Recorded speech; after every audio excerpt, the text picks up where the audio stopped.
প্রশ্ন হলো সান্ডা খাওয়া জায়েজ আছে কিনা। এই প্রশ্নের উত্তরে আমরা বলবো যে আল্লাহ তাআলা আমাদের জন্য, বিশ্বাসীদের জন্য যেটা তৈয়িবাত অর্থাৎ পবিত্র খাবার রয়েছে এগুলোকে খাওয়া আমাদের জন্য হালাল করেছেন। আর যত খাবাইস বা অপবিত্র নোংরা খাবার রয়েছে সেগুলো তিনি আমাদের জন্য হারাম করেছেন। সূরাতুল বাকারার 172 নম্বর আয়াতে আল্লাহ তাআলা ইরশাদ করছেন, ইয়া আইয়ুহাল্লাযীনা আমানু কুলু মিন তাইয়্যিবাতি মা রাযাকনাকুম ওয়াশকুরু লিল্লাহি ইন কুনতুম ইয়াহু তা'বুদুন। অর্থাৎ ওহে বিশ্বাসীরা, আমি তোমাদেরকে পবিত্র জিনিস থেকে যেটা রিজিক হিসেবে দান করেছি তোমরা সেটা খাও, অপবিত্র কোনো কিছু তোমরা খেও না। পাশাপাশি সূরাতুল আরাফের 157 নম্বর আয়াতে আল্লাহ তাআলা ইরশাদ করছেন, ওয়া ইউহিল্লু লাহুমুত তাইয়্যিবাতি ওয়া ইউহাররিমু আলাইহিমুল খাবাইস।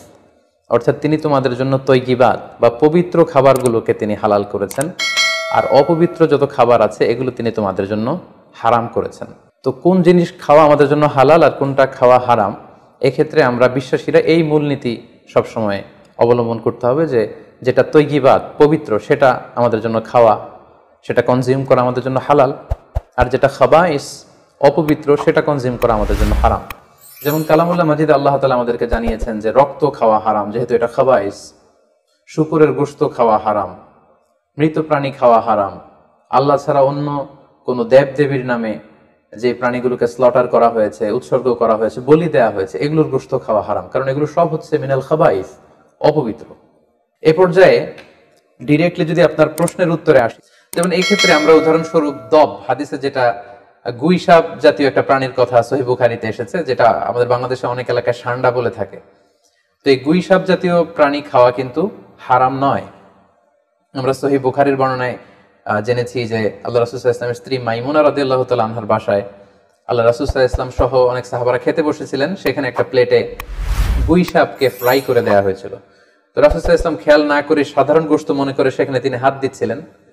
তখন অনেক সাহাবারা, মহিলা সাহাবারা বললেন, ইয়া রাসূলুল্লাহ, এটা তো দব, এটা তো গুইসাপ। এই কথা শুনে আল্লাহ রাসূল সাল্লাল্লাহু আলাইহি ওয়াসাল্লাম সেখান থেকে হাতটা সরিয়ে নিলেন। তো এই দৃশ্য দেখে খালিদ ইবনে ওয়ালিদ রাদিয়াল্লাহু তাআলা আনহু জিজ্ঞেস করলেন, ইয়া রাসূলুল্লাহ, গুইসাপ খাওয়া কি হারাম?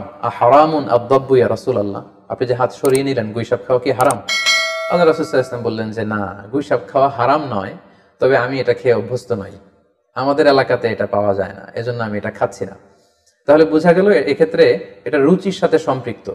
সো গুইসাপ হালাল বলে যে গুইসাপ আমাদেরকে খেতে হবে, সান্ডা আমাদেরকে খেতে হবে, এমন কোনো কথা নেই। আপনার যদি রুচিতে কুলায় আপনি খাবেন, আর রুচিতে যদি আপনার না আসে তাহলে আপনি খাবেন না।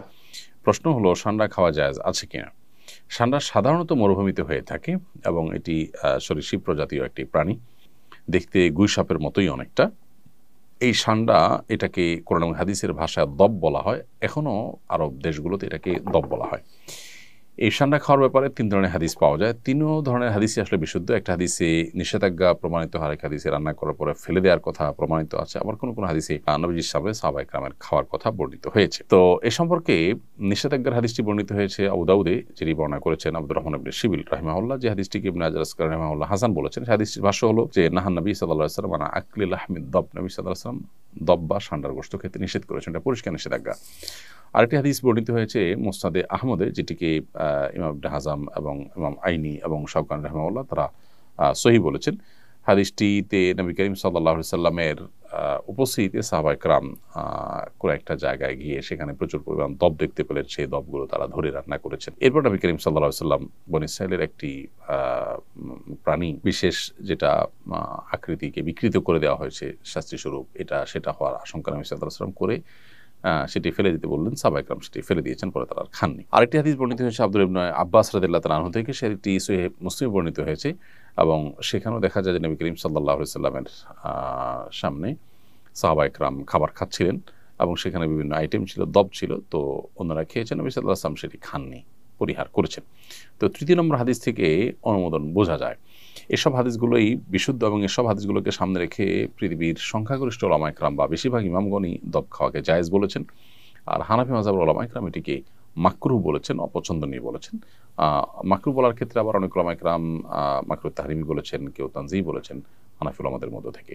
তো বেশিরভাগ উলামায়ে কেরাম এটি খাওয়াকে জায়েজ বলেছেন। কারোর রুচিতে নাবাদ তিনি না খেলেন, সেটা সম্পূর্ণ ভিন্ন বিষয়।